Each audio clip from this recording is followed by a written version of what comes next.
Summer, summer, summer, summer. Woo! I will never forget when did we start the summer episode last year talking about this?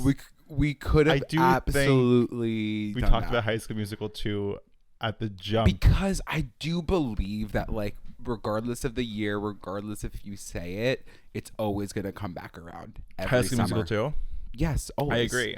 And it's kind of like good for them. No, good for them. I don't think that, like, anyone involved, Disney, I don't think that Lucas Gabriel, I don't think anyone is capitalizing on it in the way that they could. Exactly. Like, I do think for our generation, like, it's all about High School Musical 2, but it feels like it's fallen flat in, like, the cultural history of I agree. our times. And like what, like that specific, like summer, like that's our firework. You know what I mean? Like that should be happening every June.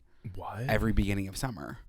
That song. You want that little clip. What time is it? Summertime. It's our vacation. You think everyone in the world should be listening to that on June 1st? I believe the first day of Pride. Good children. I'm sorry, we have to do it again. 1, 2, 3. A good children.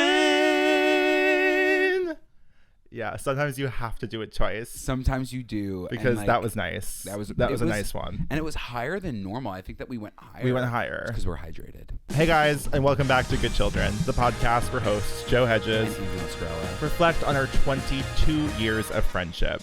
Growing up in the late 2000s, early 2010s. And all of the nostalgia, trauma, and last days of school that go along with it.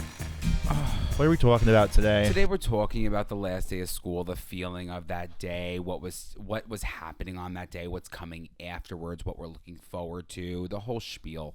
I will never forget the feeling of that last week. Especially, in elementary school. Oh, yeah. When it's board game week.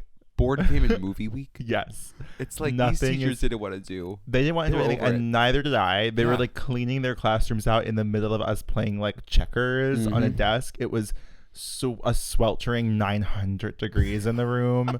I remember like it was always. Did you ever get rashes on your ankles? Rashes on my ankles? What the fuck is going on? Like, I don't know if this is the norm across the country. Where was the air conditioning? Where was the or where was the fan? Where was like if there was always a bleak ass fan in the classroom. Why? I don't know if it's still happening. It's not. It should not be legal to have 40 kindergartners in a classroom with no air condition in June.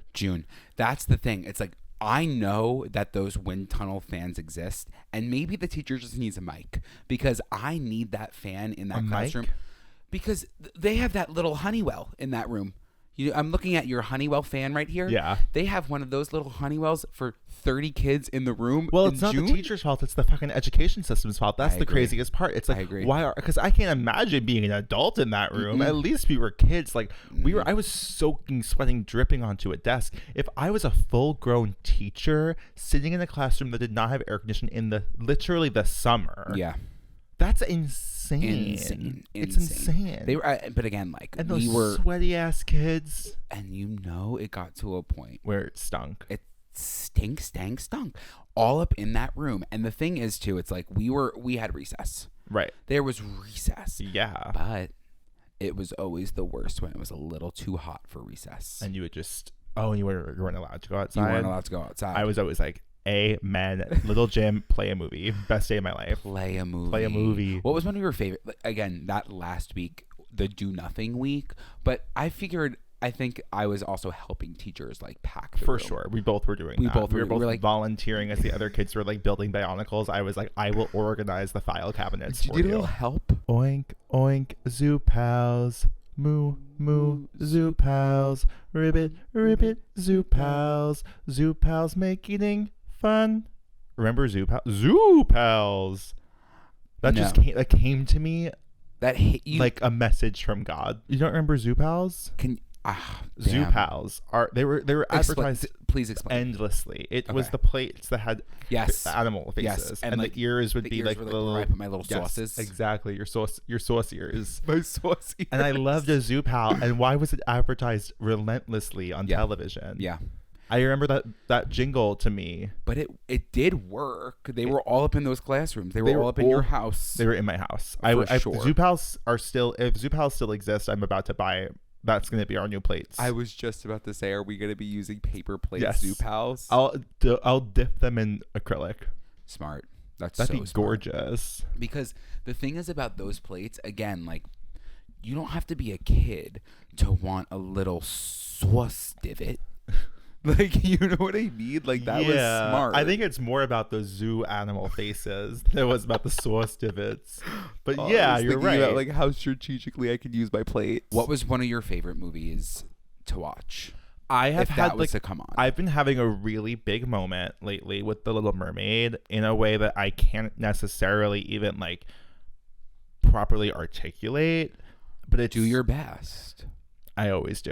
Mm-hmm. I watched Halle Bailey's performance of Part of Your World on American Idol last night. I was watching American Idol last night. You were watching American Idol I watched American Idol last night. Katy Perry, by the way, is sitting in the audience. She's sitting at the judges panel. It's her fucking Peanut Farm Luke Bryan, and then Peanut Farm Lionel Richie. Okay. And Luke and Lionel are in their typical boring outfits. Katy Perry is fully dressed as Mrs. Incredible, wig, mask, insane corset, like fully tiny little waist, full latex suit, like body paint so that her eyes are black, just giving normal notes. I actually like... She's just like us. Yeah, she is just like us. I really do admire that. She's always in drag. She's always an insane fucking costume, and she's not addressing it. No. Like, I was watching it with my mom, and I was like, this is exactly something I would be doing. Like, there's no way in which it was Disney Week on American Idol I would not be showing up as a character. Do you think that she also said the same exact thing that you said to me before this episode, which was don't bring it up what I'm wearing? I actually can picture Katy Perry looking at Luke Bryan and Lionel Richie and saying, don't address what I'm saying. What I'm wearing, please. But Halle Bailey performed. Okay. And something about this Little Mermaid reboot, I am not a fan of the live action Disney reboots. Mm-mm. I have not seen literally, I have never seen a single one. Really? I have not seen any of the live action reboots. Not, like, genuinely not one of them. Okay. I have tickets to opening night of Little Mermaid. Like, I literally had to buy them months in advance because I was like, I cannot miss this shit. No. Like, something about it, and like all of these critiques about it being like too visually dark and not colorful enough, like, I don't give a fuck. Like, I don't care that Sebastian looks like a crab I ate yesterday. Like, I don't care that it's a scary animal. Something about Halle Bailey's casting is what's speaking to me. Like, watching her perform that song, I like literally almost cried. I was like, this is a Disney prince. Like, this is the only time, no disrespect to Lily James, the only time that a Disney princess casting has been done right. And like, it's insane that she had to face the racist backlash for this role because literally no one else could do it. Like, nobody else could play Ariel. She's giving a different, like, again, it's a refreshing interpretation on the actual song itself. Like, the riffs, I haven't heard it full through yet.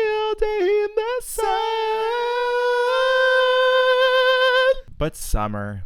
Yeah, I love The Little Mermaid, I guess, is my long story short. The Little Mermaid, and because the thing is about summer, and you know, after that first day, we're going right back to your damn house. I'm going in your above ground pool, and we are flipping our fins trying to get so far. Wow. Yeah. Yeah. I think that, like, mermaids did more for the gay community than, like... I'm so scared. I'm like really afraid. Ellen DeGeneres could ever do. Mermaids did more than Ellen? Yeah. I can kind of see that because... Do you know what I mean? Because, again, there was a whimsical element to it. It allowed you to play into your creativity, and it allowed you to want a flipping fin. And they gave a positive, uplifting example of what a successful LGBTQIA community member could look like in mermaids. Do you know what I mean? Yes, for sure. And Ellen, I didn't see that. Ellen wasn't swimming. Dory. Well, Dory was swimming. I love Finding Nemo also. Finding Nemo, I will say, like, had a lasting impact on me at the beginning because it was scary. It was scary. It was terribly sad. It was one of the saddest things I've seen.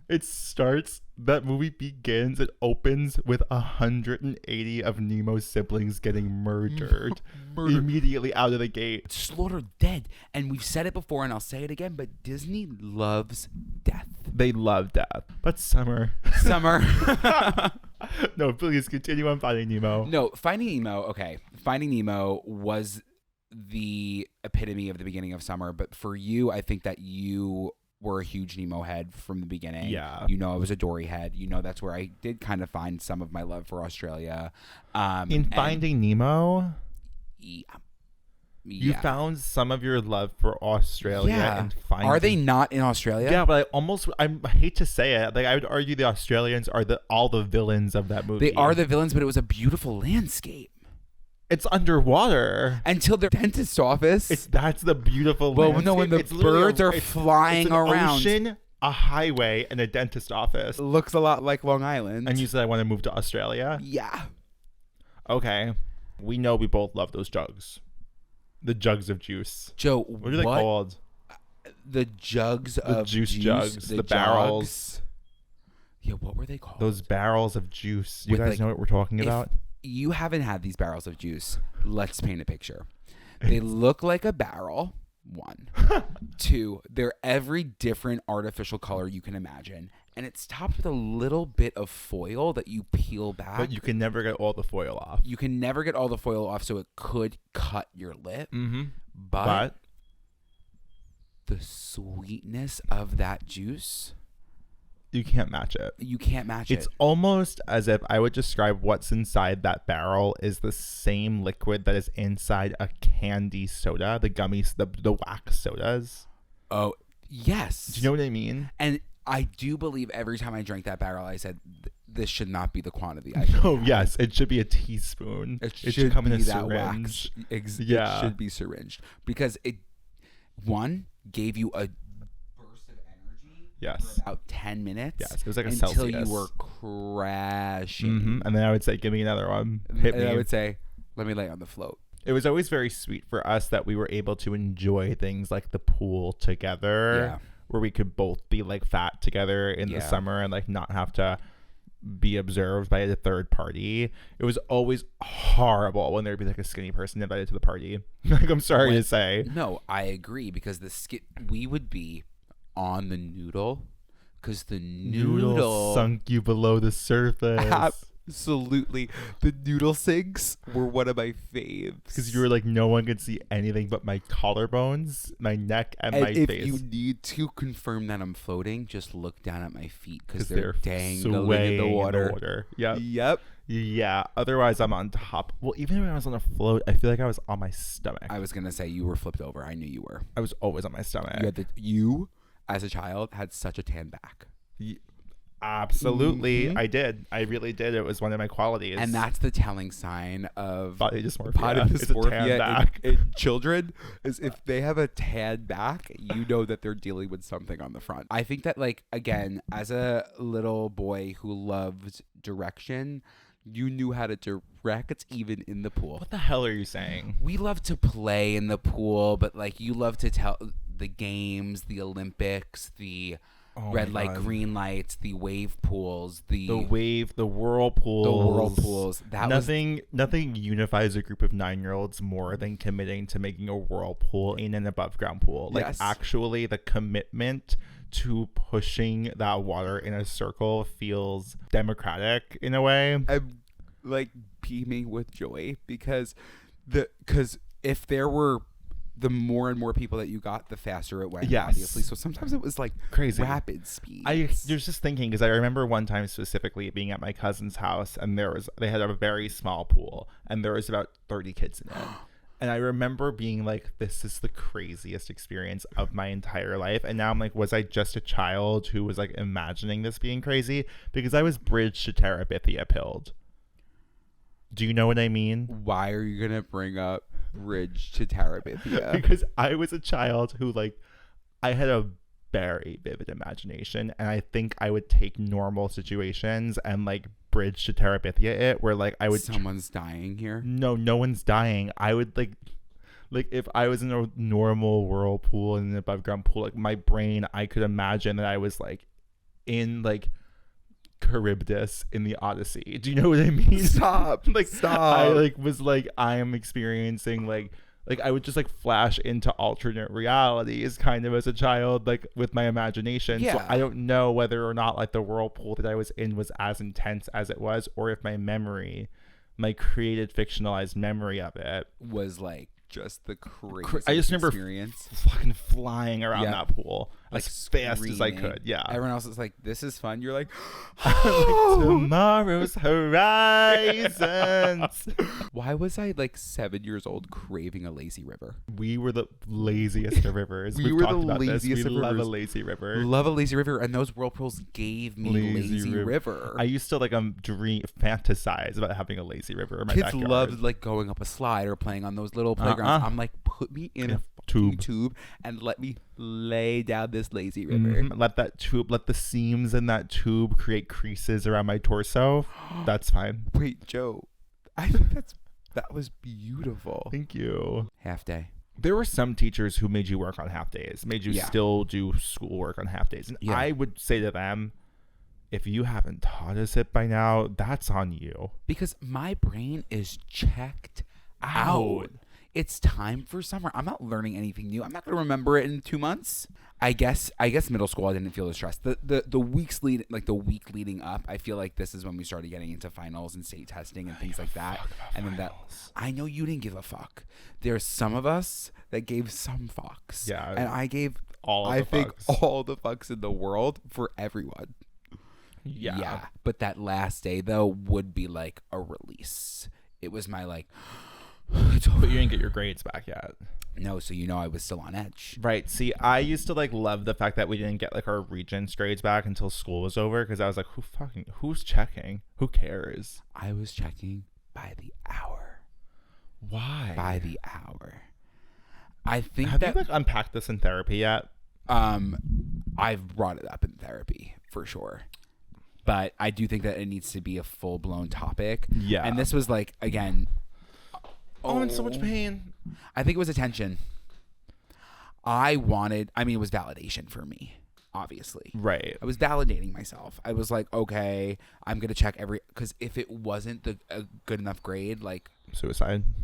It wasn't even chop suey, but I don't think anyone would really know, because I would still come over here and I would pretend like nothing even happened. And I know that if worse. anyone wasn't going to talk about it, it was you. Yeah. The off chance that you would, then I think I would go to the next level. If you came over and I was like, what'd you get on like AP Spanish? Yeah. And I was like, oh, I got a 2. And you were like, oh, I got a 4.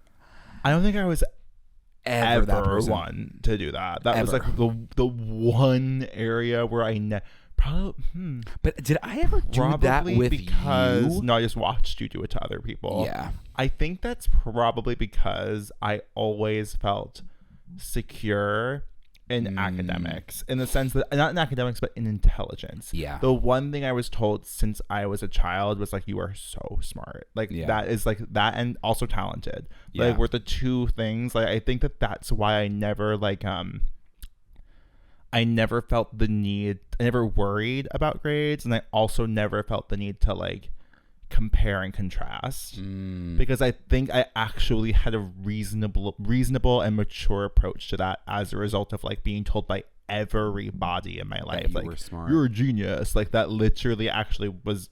People like want to talk shit about being gifted and talented, like because it like fucks you up, but like I personally, what I took out of it was like, I'm gifted and talented. Yeah. Like and to this day I think those are the two areas of my life that I don't feel any insecurity about. Everything else I'm deeply insecure, but I'm like, I'm smart and I am talented. And you know what happens to those that don't get into gifted and talented? You're like, I'm not gifted and I'm not talented. Yeah.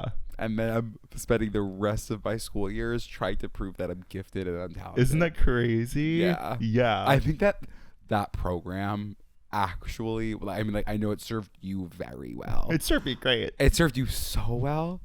It was like, it ruined your life. It ruined my life. I'm kind of thinking now in this moment it did ruin your life. I just wanted to be able to opt in. Like, you guys were, like, doing those little things in the classroom. Like, you were ideating. You were coming up with all these different things. Playing. And I was like, I know you don't want me here, but I want to be here. And I can tell you that I would still be able to offer something to this space. It's just, you know? Oh my God, it's guys, we're unpacking it in real time. I kind of do think genuinely that probably is the main issue. Yeah. Like, it all comes back to the gifted and talented program. I agree. Yeah. And that was a really young, because then at that point, you're like in second grade. And it wasn't like off of IQ. Yeah, it was based on Partially. IQ, and then it was like you had to do like puzzles and like problem solving tests, which I think may have been the IQ test. And then, oh my God, do you really? I kind of believe it could be this. Yes. Well, me saying that the two things I felt confident in were like my intelligence and my talent, and then realizing that's what gifted and talented was, like, it actually makes a lot of sense. And for me to be like, oh, there was an option for me to be in it, but I didn't do well enough to get into that program. I didn't figure out the puzzle. Yeah. The IQ, whatever.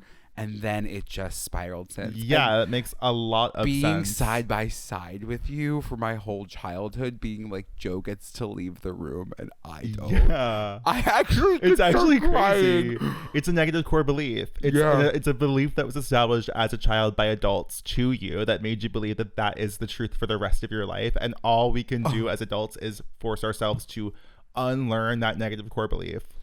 Like, that's your main negative core belief. That's my main negative. I am not gifted and talented. Yeah. And you obviously are. I am now. Yeah. You always were. I always have been. Wait, yeah. Whoa. Oh, I'm really happy that the end of school episode, we recognize that, like, trauma. My deepest trauma of not feeling gifted or talented because I wasn't told that I was gifted and talented in grade school. Second grade. Yeah. Because that was happening at home, and that was the thing. My parents were like, "You are gifted and talented, and you deserve a seat in that space." Yeah. And then I'm like, "I do." Yeah. And then I'm like, "Can I just hop on the bus with you guys?" And they're like, "Literally no." Literally no. Yeah. But anyways, yeah, I do feel that summer was an opportunity for me to be a part of the gifted and talented program because I was at your house. And it essentially was run the same way. It was run like you were the administrator in that room. You were like, okay, here's our project for the week. Exactly. Today we're doing Egypt. I'm like, perfect. I know exactly what we're going to do. Yeah. I definitely grew up in a place where I could be really creative about like my unique hyperfixations at the time. Like, that was definitely, and again, like, that has benefited me to this day. Summer was a time for me to get creative. It was like, bust out the camera, bust out the papers and pencils, like, let's start drawing, let's start making shit, let's start playing. Like, that was all I cared about. Yeah.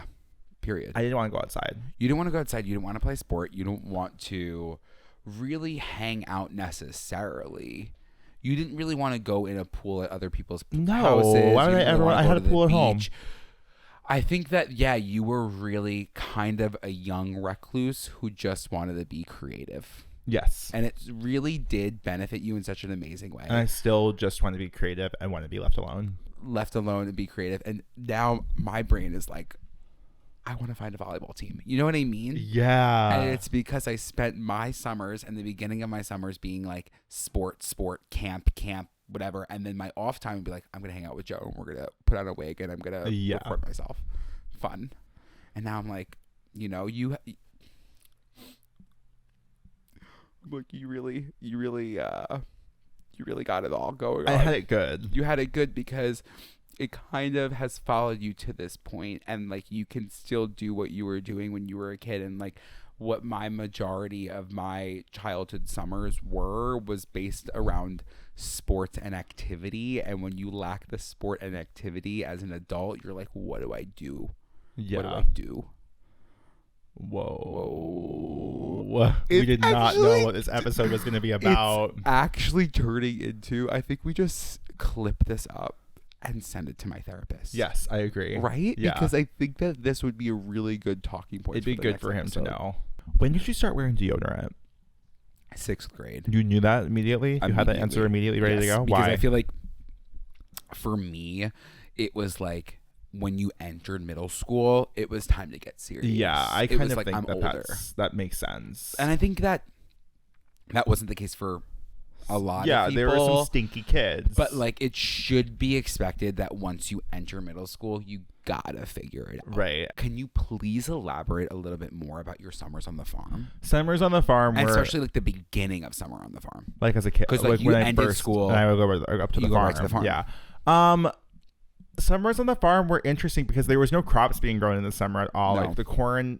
Well, at the end of the summer is when the corn would start to grow again. So in the beginning of summer, it was like a lot of leavened land, which was like a lot of room to run around and play. I was gonna say, I feel like you frolic. I frolicked. I mean, there was obviously like, you know, it's the middle of nowhere. Like there was risk of bears and wolves, and you'd hear like coyotes at night. Like, yeah. But I learned how to like, you know, like you got to use flashlights. You got to make sure the doors are locked. Like keep your trash inside. Like all the obvious things that people who know about bears. People who grew up on farms know what I'm talking about. Like you guys know. And yeah, summer up there was amazing. Like you just like, there's something about being around fresh air and like seeing trees as far as you can see, and like riding on the 4-wheelers, and like honestly, like there were some 6-wheelers that I'd ride sometimes, and it was just like a really special time because I just felt like all of the traditions and the memories that I made up there, like they really shaped me into who I am today. It's so beautiful that when you speak about the farm and your experiences on the farm, your accent comes out. Oh my God, did it? Deodorant, that's his favorite. He really needs it too. Ha ha. Before we start wrapping up, I feel like the lush greenery in the summer upstate New York was beautiful. And correct me if I'm wrong, were you a big slip and slider? No. Oh. I was going to say, I feel like it's the perfect space for a slip and slide. I don't think I ever in my entire life mortified or slowed. You were sloding? I don't think I slid once. Okay, let's again, you can cut this out if you want. No, you slid. I was sliding faster than all of these little twigs around me. You weren't sliding, you were soaring. I was soaring, I was flying, and there wasn't a star in heaven. It was so tough as a fat kid to not be able to hide in the water. One, have to stand up in a line and wait. And then everyone's looking at you to go and slide, to throw your fat body on a piece of plastic covered in water and then land in some grass. Yes. Yeah, sure. I also remember going to SeaWorld, cancel me, in like 6th grade, and they had this, I'm going to hold my mic down here, they had a chant that went bum ba-dum shamu shamu. No. And I would like, me and Amanda would like, me and my sister would do it to each other back in the pool. We'd always do shamu, shamu. Yeah. That's actually horrific. No one bullies a fat kid more than themselves. Yes. I think that's what we're learning. Yeah. Yeah. And it's a negative core belief. I learned the word in therapy this week, which is why it's been brought up twice now. Yeah, and we're really working through a lot of negative core beliefs. Yeah. So if you're out there and you had similar experiences with these negative core beliefs, we gotta work through. We're gonna do some affirmations. Oh, let's do some affirmations. Okay, I would love that. I am confident. I am confident. I am sexy. I am sexy. I am intelligent. I am intelligent. I am gifted. I am gifted. I am talented. I am talented. I am going to make the most of this week. I'm going to make the most of this week. And so it is. And so it is. Good children to the guidance office. Hey guys, so I'm sitting waiting to go into work and I'm having a problem, so I wanted to call my besties who don't know that I exist. So typically, of course, it's a boy problem. Basically, over the summer, I met this guy, we really hit it off, we went to a few work events together and would just like literally talk for hours on end. And of course, got a crush on him. Doesn't hurt that he's attractive too. We have like basically the same upbringing, same background, everything. Problem is, he has a girlfriend. Are you kidding? So what started off as like a cute little crush to help me see like life past my ex is now making me dread having to see him again probably this summer. So if you have any tips on how to get over someone that you've never even dated, let me know. Bye. I feel like you have tips. because I've never dated. It's definitely a tough situation to be in when you are in the mindset of like, this could go somewhere.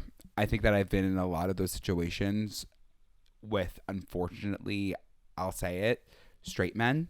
I know, but like, this is my story, and I knew it. I already knew that it wasn't going to go anywhere, so like I had to mentally prepare myself for that. But it'll get to a point where your emotions get so intense that you are going to need to separate from them. Like, S that D, shut that down. Like, and if you know that you are going to see him again this summer, that's work that we need to do. I know, but like, it's so, the summer I turned pretty, it's so good. Like, it is so good. Listen, I was hooked from the beginning. I'm hooked. Like, it sounds like it literally should be produced by Netflix. Like, I'm hooked by the storyline.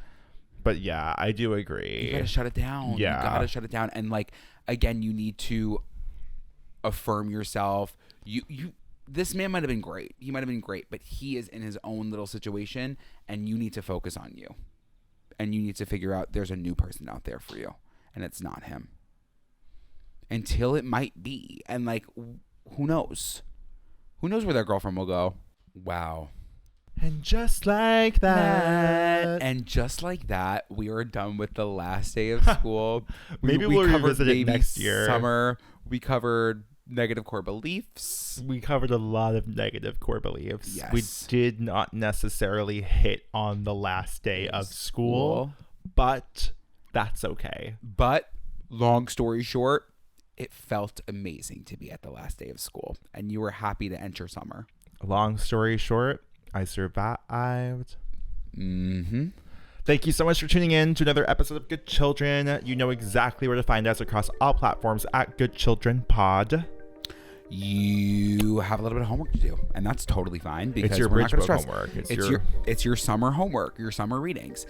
We need Summer school is in Summer session. school is in session. We need to spread the good word to your friends. Rate, review, leave a nice little review. We want to read them. Comment. Follow us on Instagram, as Joe just said. And we have another show that's coming up.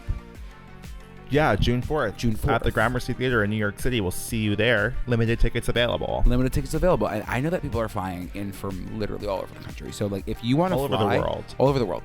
If you want to fly, by all means... You're telling people to fly here now? By all means. By all means. Whatever it takes to get to the Good Children live show on Sunday, June 4th at the Gramercy Theater. Tickets in bio. Do it. Do it. And we'll see you on Patreon. What time is it? Summertime. It's on vacation. What time is it? Time of our lives. I think I'm Beyonce. Joe, that lives was really good.